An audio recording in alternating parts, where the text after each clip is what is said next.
I sat in the rented banquet room under soft hotel lighting while my stepdaughter stood at the podium in her graduation gown, thanking the people who made her education possible. When she named her biological father as the one who supported her, the room applauded. I did not move. I felt my wife beside me, felt the pause where she could have corrected it, and felt her choose not to. In that silence, something settled in me. I had been there since the girl was small, in the mornings and evenings, in the practical work of getting her through school, in the long stretch where effort looks like nothing to outsiders. And yet credit flowed elsewhere, clean and public. That moment didn't break me. It clarified me. What followed was not anger or revenge, but accounting, boundaries, and a calm kind of truth that cannot be argued with. If you've ever carried the weight quietly and watched someone else accept the praise, stay with me. Consider subscribing, not for spectacle, but because these stories are often lived alone. And if this has happened to you, tell me in the comments. Sometimes being heard is the first correction. When people talk about being present, they usually mean appearances. Holidays. Ceremonies. The moments that fit neatly into photographs. My presence in her life never looked like that. It looked like mornings that started earlier than mine needed to, because someone had to drive. It looked like calendars taped to the fridge, deadlines circled in pen, permission slips signed, emails answered late at night after my own work was done. It looked like consistency, which rarely draws applause. I met her when she was still young enough to carry a backpack nearly as big as she was. Her biological father existed at that point as a name that came up irregularly, a promise that would arrive late or not at all. I did not replace him. I never tried to. I simply stayed. I learned which teachers required follow-up and which ones didn't. I learned how she studied best, what distracted her, what embarrassed her. I learned when to push and when to let silence do the work. My wife and I built our days around her without announcing it. We adjusted work schedules, took turns covering gaps, paid attention to grades the way other people watch weather reports. When she struggled, we didn't dramatize it. We solved it. Tutors. Extra time. A quieter place to work. When she succeeded, we didn't overstate it either. We nodded, smiled, and moved on to the next requirement. Stability is unremarkable while it's happening. Her father appeared in bursts. A visit framed as generosity. A gift framed as sacrifice. He would say the right things in public and disappear into the space where follow-through should have been. Each time he showed up, the air shifted. She straightened. She waited for approval that never quite landed. When he left again, she absorbed it quietly, the way children do when they decide not to expect too much. By the time university became a real possibility, the pattern was set. I was the one who knew the application timelines, the one who checked the math twice, the one who understood what it would cost beyond tuition. Her father spoke in broad encouragements. I spoke in numbers. And when decisions had to be made, numbers mattered. None of this was dramatic. There were no confrontations, no declarations. Just a long series of days that added up to something solid. That is what made the applause at the banquet hall feel so hollow. Not because I needed it, but because it confirmed how easily invisible work can be reassigned when silence allows it. That night, as we drove home, my wife was quiet. Not defensive. Not apologetic. Just quiet. I did not press her. I was already rewinding on my own, reviewing years the way an accountant reviews ledgers, not to accuse, but to understand exactly where I stood. The financial side of her education had never been a secret, but it had never been discussed loudly either. It lived in spreadsheets on my computer, in envelopes filed by year, in transfers scheduled to hit accounts before deadlines became problems. When she chose an out-of-town university, the decision came with a quiet understanding between my wife and me. We would make it work. We always had. Rent first. A modest student apartment near campus because residents filled quickly and cost more than it promised. Security deposit, first and last month, furniture sourced carefully so it would last 4 years instead of 1. Books followed, then lab fees, then the hidden charges that appear only after enrollment. There was travel home for holidays, travel back again, and one unexpected flight when she needed to return early for a mandatory orientation she had overlooked. There was a laptop replacement after a coffee spill that no warranty wanted to acknowledge. None of it was extravagant. All of it was necessary. Her biological father contributed, technically. Small amounts, irregular, often after reminders. Enough to mention, never enough to rely on. When money came from him, it arrived with commentary, with a tone that suggested sacrifice. When money left our account, it left silently, doing its job and disappearing from conversation. I never tracked it as leverage. I tracked it because I track everything that matters. Habits from years of work don't disappear just because the context becomes family. At the time, I believed clarity prevented resentment. I still believe that. What I didn't anticipate was how clarity can also prepare you for separation. At the graduation reception, her father arrived dressed as if success were a costume he put on for important scenes. People noticed him. They always do. He shook hands easily, accepted congratulations as though they belonged to him by inheritance. At one point he leaned toward me and thanked me for being stable, said it kindly enough to sound sincere. Then he added, almost casually, that achievement was really in the blood. My wife heard it. I felt her stillness beside me. She chose again not to intervene. I nodded, the way you nod when a statement isn't worth correcting in public. Not because it's true, but because the room isn't built for truth. It's built for impressions. I watched my stepdaughter circulate, smiling, relieved, unaware of the quiet arithmetic happening behind my eyes. When the room emptied and the lights dimmed, there was no argument in the car. There didn't need to be. I knew where I was going next. Not emotionally. Practically. Back to the place where facts don't need applause to exist. That night, after my wife went to bed, I sat in my home office and opened the folders I had never planned to use as evidence. Transfers. Receipts. Co-signed paperwork. Credit card histories. I didn't feel angry. I felt precise. I began to total the years the way I would any other long-term investment, not to reclaim the past, but to decide what the future would and would not include. Numbers don't argue. They don't reinterpret themselves based on mood or audience. They sit exactly where you leave them and wait for you to look again. I worked methodically, the way I always have. Year by year. Category by category. Rent and deposits first, then utilities that had been folded into our household budget so seamlessly they never announced themselves. Tuition gaps when scholarships didn't stretch far enough. Books that cost more than expected. Fees that appeared after deadlines, the kind designed to punish inattention rather than fund education. Then transportation. The used car we helped her secure so she wouldn't have to rely on unreliable transit schedules. The months we covered payments when her part-time job cut hours. Insurance added to our policy because it was cheaper and safer that way. Gas money transferred without comment when prices spiked. Repairs that couldn't wait. The credit card came last. An authorized user arrangement meant for emergencies and convenience, not lifestyle. Groceries when her stipend ran thin. Clothing for presentations and interviews. One expensive charge that made me pause, then move on, because education includes learning restraint, and sometimes that lesson comes later. I kept subtracting what her father had contributed. Each amount was there, recorded, real. I didn't erase him from the ledger. I simply placed him accurately within it. The final number settled around $65,000, give or take a margin that didn't matter. What mattered was not the sum, but the clarity it provided. This was not symbolic support. It was structural. I leaned back in my chair and looked around the office. Shelves I had built myself. Files labeled in my handwriting. Quiet proof of a life that runs on preparation rather than praise. I didn't feel owed anything. I felt finished with ambiguity. The next morning I moved without ceremony. I called the credit card issuer and removed her as an authorized user. Reduced exposure, closed the open edge.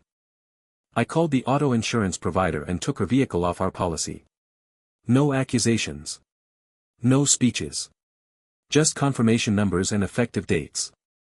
After that, I contacted the leasing office tied to her student apartment. I asked specific questions about guarantor liability, about default scenarios, about where responsibility ended. I didn't pull the rug out from under her.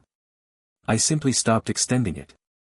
Before lunch, I transferred a portion of our savings into a separate account, one that required both my wife's and my authorization. I told myself it was about future security, and that was true. It was also about boundaries becoming real instead of theoretical. That afternoon, I compiled everything into a single document. Clean. Factual. No adjectives. I drafted a short email explaining which supports were ending, when, and what deadlines applied. I didn't send it yet. Timing matters. Not as punishment, but as alignment. By evening, the house was quiet again. My wife moved around me carefully, sensing a shift she didn't yet understand. I said nothing. I had already said everything that needed to be said, to myself. I hadn't sent the email yet when reality moved ahead of me. It usually does. Systems respond faster than emotions, and that morning proved it. Her card declined at a home goods store near campus. Not for anything extravagant. Boxes, cleaning supplies, the small things people buy when they believe momentum will carry them through the next phase. The terminal beeped, the cashier tried again, and then tried a third time with that practiced neutrality people use when they don't want to embarrass someone who already feels it. The answer didn't change. Within the hour, her phone lit up with a notification from the insurer. A routine message, technically. Confirmation that the vehicle was no longer listed on our policy and that she needed to secure coverage immediately to remain compliant. It wasn't accusatory. It didn't explain why. It simply stated a fact and waited for action. She called my wife first. Not me. That, too, was predictable. Panic tends to move toward familiarity, and I had become associated with finality. My wife listened from the kitchen, her voice shifting between reassurance and confusion. I stayed in my office, door half closed, hearing just enough to know the shape of the conversation without intruding on it. When my wife came in, her face carried the strain of someone trying to hold two truths at once. She said the timing felt harsh. She said our stepdaughter didn't understand. She said graduation week was stressful enough without surprises. She asked me to restore things temporarily, just to get her through the transition. I told her I wasn't angry, and I meant it. I told her this wasn't punishment, and that was also true.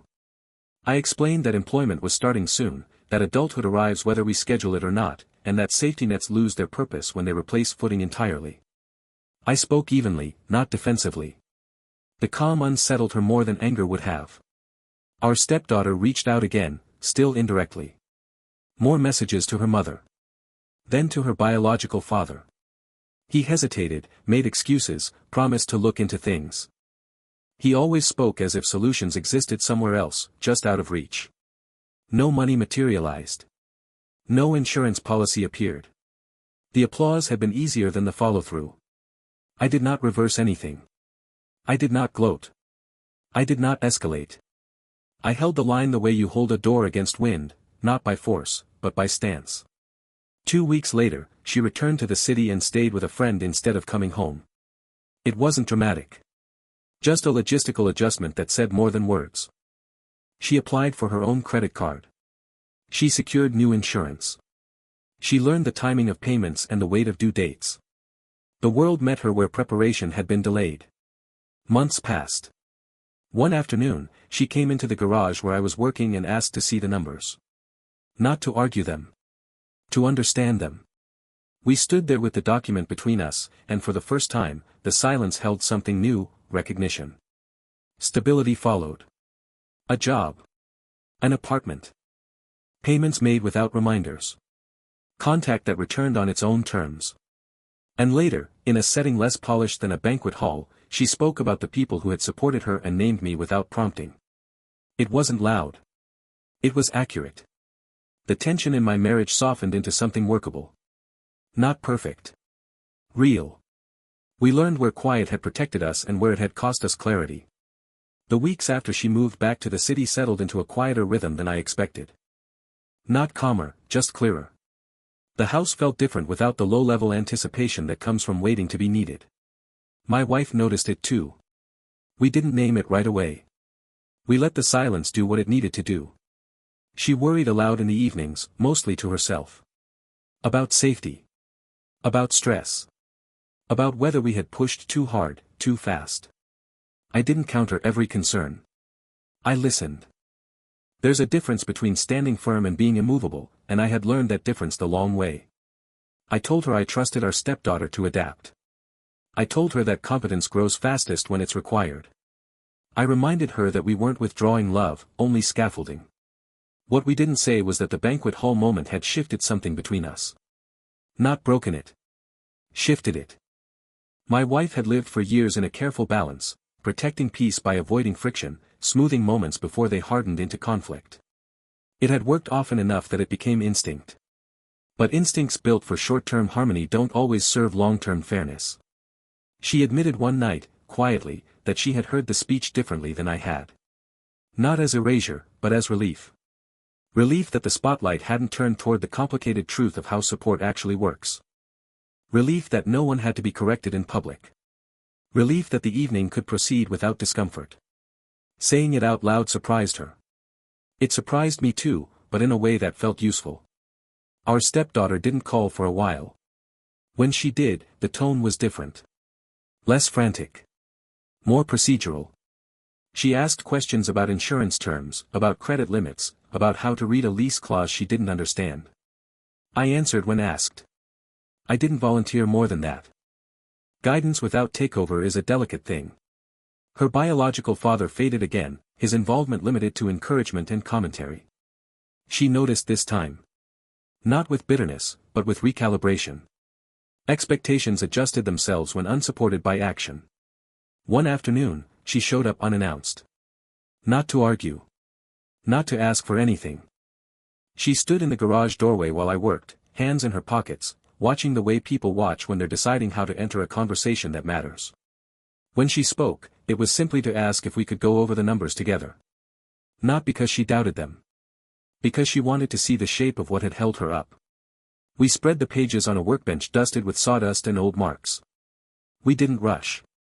I explained choices, not just totals. Why certain things were covered. Why others weren't. How decisions compound. She listened without interrupting. When she nodded, it wasn't agreement she was offering. It was understanding. Adulthood doesn't announce itself. It doesn't arrive with a ceremony or a title. It sounds more like a question asked without panic. After that afternoon in the garage, the conversations changed. They became shorter, clearer, and oddly respectful. She didn't ask whether something could be covered anymore. She asked how something worked. There is a difference, and it's a quiet one, but once you hear it, you can't mistake it. She talked about her new job in practical terms. Hours. Commute. Benefits. What the probation period meant and how long it would take before the first paycheck felt real instead of theoretical. When she mentioned expenses, she framed them as problems to solve, not gaps for someone else to fill.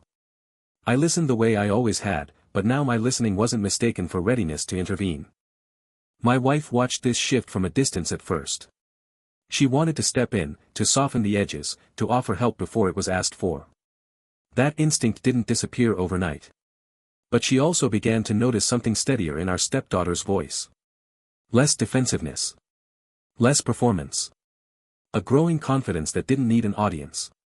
One evening, my wife admitted she had underestimated how much silence could teach. She said she thought protection always meant presence. We talked about how sometimes it means restraint. Not absence, but trust. The kind that lets someone test their balance without holding both their arms the whole way. Our stepdaughter started coming by occasionally, not to stay, just to check in. She brought updates the way people bring news when they no longer feel judged by it. A small credit limit approved. Insurance sorted out without penalties. A landlord who respected boundaries because she enforced them early. None of it was dramatic. That was the point. Her biological father remained on the periphery. He called when there was something to comment on, something to praise from a safe distance. She stopped waiting for more. I could see it in the way she no longer filled silences with hope. She filled them with plans. The house adjusted. My wife and I found our footing again, not by pretending the banquet hall moment hadn't happened, but by understanding what it had revealed. We talked more plainly. We corrected things gently when they needed correction. We stopped assuming quiet was always kindness. Late one night, as I locked up the garage, I realized something that surprised me. I didn't feel lighter because recognition had arrived. I felt lighter because responsibility had landed where it belonged. That is what growth sounds like. Not gratitude. Alignment. It didn't happen where I expected it to. Not at a dinner table or in a private conversation where apologies are usually staged. It happened months later, in a setting that mattered to her more than it ever would to me. There was a small gathering tied to her new job, nothing formal, just people marking a transition the way adults do when they're learning to acknowledge milestones without turning them into performances. My wife and I were invited as guests, not as sponsors. I preferred it that way. At some point, someone asked her about university, about how she managed it, about what came next. She answered without hesitation. She spoke about work ethic, about learning how to budget time and money, about making mistakes early enough that they didn't become habits. And then she spoke about support. This time, she didn't gesture vaguely. She didn't simplify the story to make it easier to tell. She named specifics. She talked about the years she didn't recognize as preparation until they stopped. She talked about consistency and structure, about someone who didn't disappear when things were ordinary. She said my name plainly, without looking to see how it landed. There was no applause. Just nods. That was enough. I felt my wife shift beside me. Not with relief exactly, but with understanding.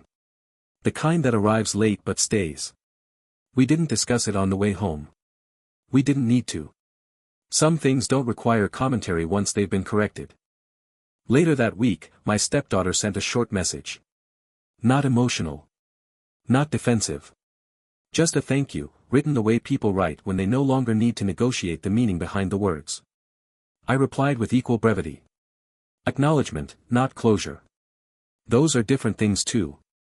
Her biological father remained unchanged. He expressed pride when there was something to attach it to. He remained absent when effort was required. The difference now was that no one filled in the gaps for him anymore. Not me. Not her mother. Not even our stepdaughter. He occupied exactly the space he earned. My marriage adjusted again, subtly this time. My wife became quicker to speak when accuracy mattered. I became quicker to trust that she would. We didn't turn into different people.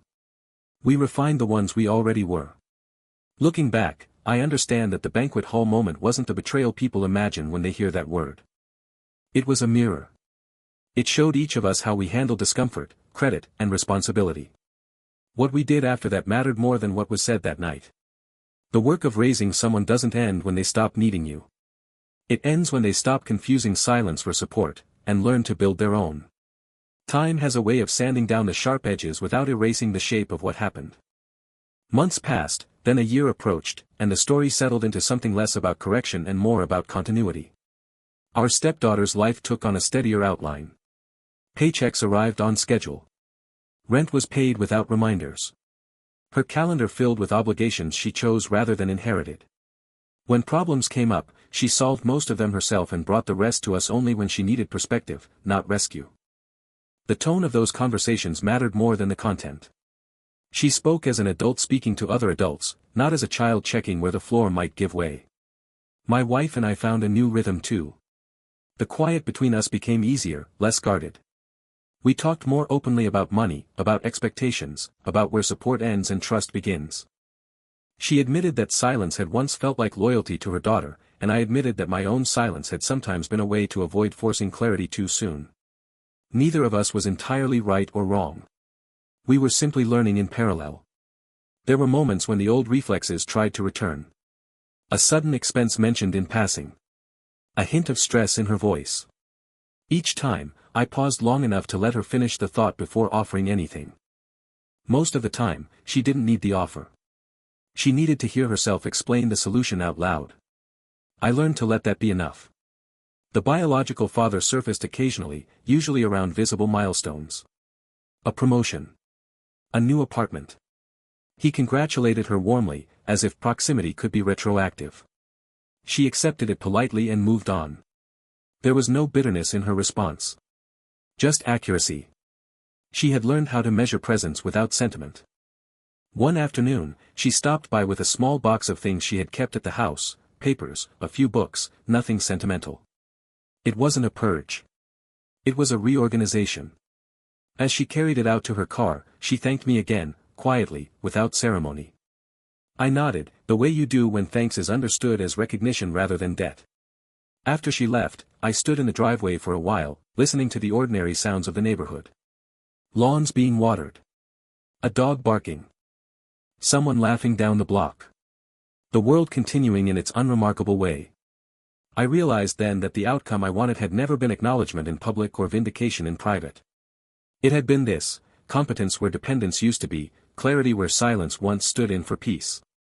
The kind of ending that doesn't announce itself because it doesn't need to. What remains, after credit is settled, is relationship. Not built on rescue or resentment, but on mutual recognition. That, I've learned, is the quiet reward of holding the line when it matters. There is a moment, usually unnoticed, when support becomes interference. It doesn't announce itself. It just keeps going past its usefulness, fueled by habit and good intentions. I had crossed that line without realizing it, and so had my wife. Letting go wasn't dramatic. It was administrative. We stopped paying for things that no longer belonged to us. Not just bills, but assumptions. The assumption that stepping in was kindness. The assumption that silence kept the peace. The assumption that love meant cushioning every fall. What replaced those assumptions was quieter and sturdier. Trust. Accountability. Space. My wife struggled with it more than I did, and that wasn't a failing. She had spent years translating care into protection, and protection into action. Watching her daughter navigate consequences without immediate backup felt, to her, like neglect. We talked through that difference slowly. Not to win an argument, but to understand where our instincts came from and whether they still served the life we were living now. One evening, she admitted something she hadn't said before. She said that when her daughter credited her biological father at the graduation, part of her had wanted it to be true. Not because it was accurate, but because it would have meant less explaining. Less discomfort. Less risk of someone being hurt by the truth. She had chosen ease over precision in that moment, and she saw now what it had cost. I didn't press her further. Recognition, when it's real, doesn't need to be interrogated. It needs room to settle. Our stepdaughter, for her part, stopped framing independence as defiance. She didn't need to prove anything anymore. She simply did what needed to be done. When she talked about money now, she talked about it the way professionals do. As a tool. As a constraint. As something to manage, not something to be rescued from. There were still moments of closeness. Dinners that weren't obligations. Calls that weren't requests. Laughter that didn't need to be earned. Those moments felt cleaner without the undercurrent of dependence running through them. I learned something important in that season. You can care deeply about someone without financing their uncertainty. You can remain present without remaining responsible. And sometimes, the most respectful thing you can do is step back far enough for someone else to see their own footing. Looking back, I can see that most of what she learned from us was never spoken. It lived in patterns. In what we paid attention to. In what we tolerated. In what we corrected quietly and what we let stand. She learned that money is not affection, even when affection sometimes costs money. She learned that help given without structure can feel generous in the moment and hollow later. She learned that praise detached from effort eventually collapses under its own weight. None of that came from lectures. It came from watching. I hadn't intended to teach her how to read contracts or compare insurance policies or understand credit exposure. I had only done those things because they were necessary.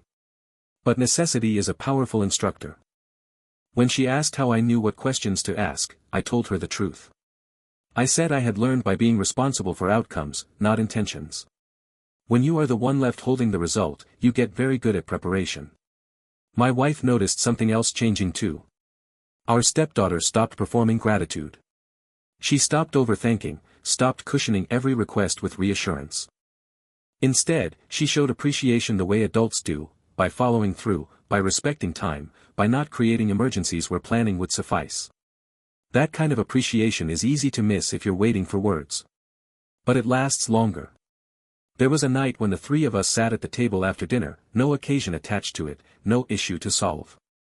Conversation drifted the way it does when no one is bracing for impact. At one point, she mentioned a decision she had made at work that hadn't gone perfectly. She didn't excuse it. She explained it. She talked about what she would do differently next time. My wife listened, eyes soft, and I saw pride there, not the fragile kind that needs reinforcement, but the steady kind that trusts growth. Later, after she left, my wife said something that stayed with me. She said she hadn't realized how much she'd been shielding her daughter from discomfort at the cost of confidence. She said watching her handle things now felt like watching someone stand upright after years of leaning. We don't often get to see the results of restraint. It's quieter than intervention. But when it shows itself, it's unmistakable. That was when I understood that the real lesson had never been about money or credit or public acknowledgement. It had been about ownership, of choices, of consequences, of one's own name attached to one's own work.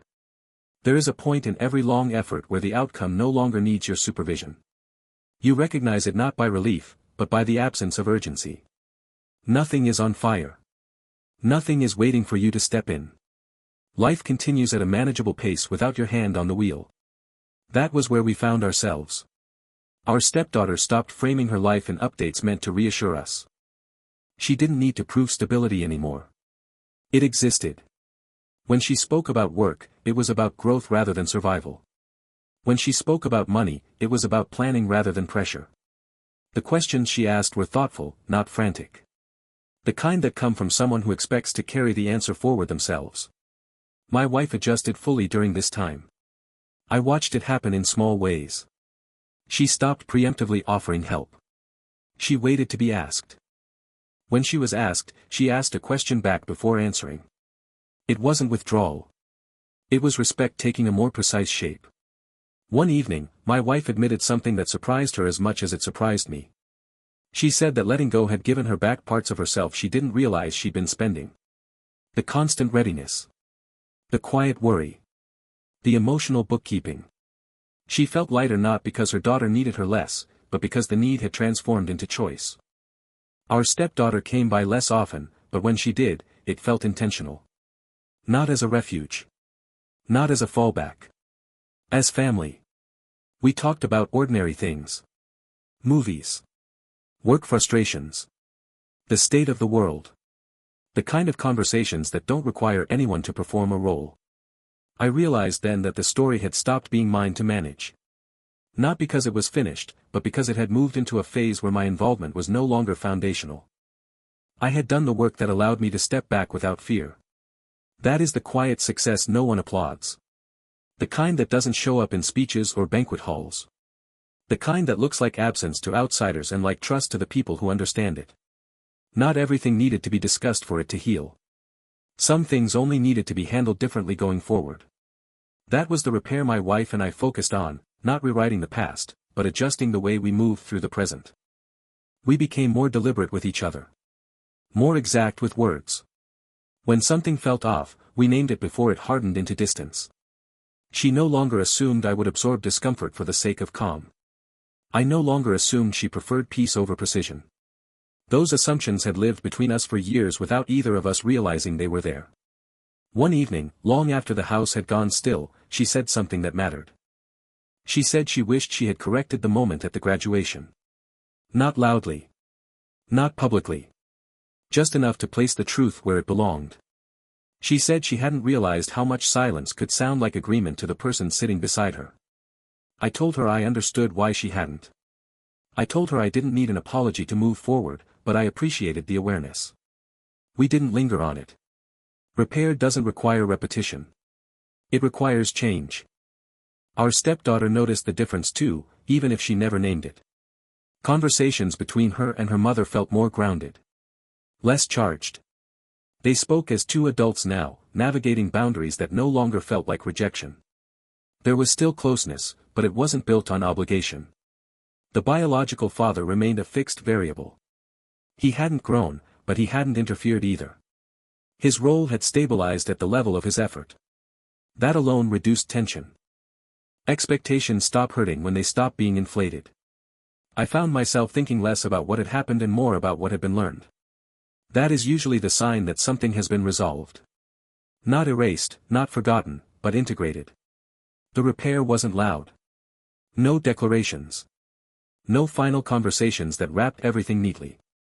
It was a series of small, consistent choices that restored balance where it had tipped. By the time another year passed, the story had lost its sharp edges. Not because it was rewritten, but because it no longer needed defending. The facts stood on their own, and so did the people shaped by them. Our stepdaughter no longer introduced us with qualifiers. She didn't frame relationships as debts or credits. When she spoke about family, she spoke plainly, without emphasis, the way people do when they aren't trying to manage anyone's perception. That simplicity was earned. It came from standing on her own long enough to trust the ground. I noticed something else too. She stopped comparing. Not just between fathers, but between lives. She stopped measuring her progress against curated versions of success and focused instead on continuity, showing up, paying what was owed, learning from mistakes before they compounded. That shift mattered more than any public acknowledgement ever could. My wife and I settled into a steadier marriage. Not quieter in the way silence avoids conflict, but quieter in the way confidence removes it. We didn't scan each other for reactions anymore. We spoke when something mattered and let the rest pass. We trusted that correction didn't mean rejection, and that honesty didn't threaten connection. Occasionally, I thought back to the banquet hall. The lights. The applause. The sentence that landed wrong and stayed there longer than it should have. It no longer stung. It simply marked a before and after. A moment when quiet endurance reached its limit and turned into deliberate boundary. I never confronted anyone about that day. I never recited numbers to an audience or demanded acknowledgement in a room that wasn't built for it. The truth doesn't need that kind of oxygen. It survives just fine on consistency. What mattered was what followed. The restraint. The clarity. The willingness to let people experience the weight of their own names attached to their own lives. That isn't cruelty. It's respect. Some people mistake silence for weakness. Others mistake generosity for obligation. I learned that both assumptions fail when met with calm definition. There is a particular peace that comes from knowing you did the work, stepped back at the right moment, and let the outcome speak without your voice attached to it. That peace doesn't ask to be understood.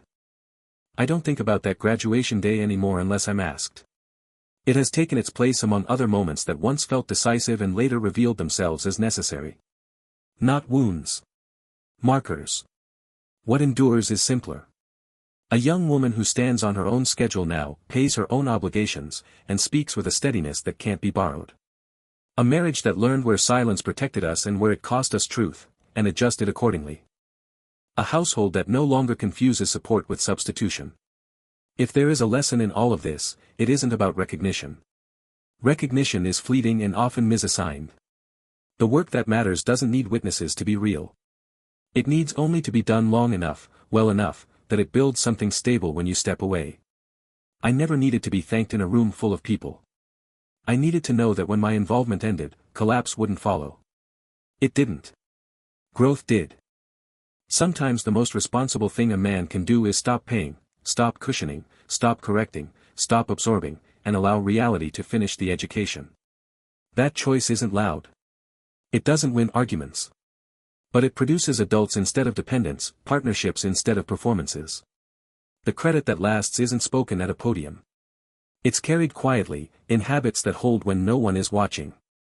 And when you see that, when you see someone walk forward without needing to look back for approval, you understand that the work is complete. Not because your name was said.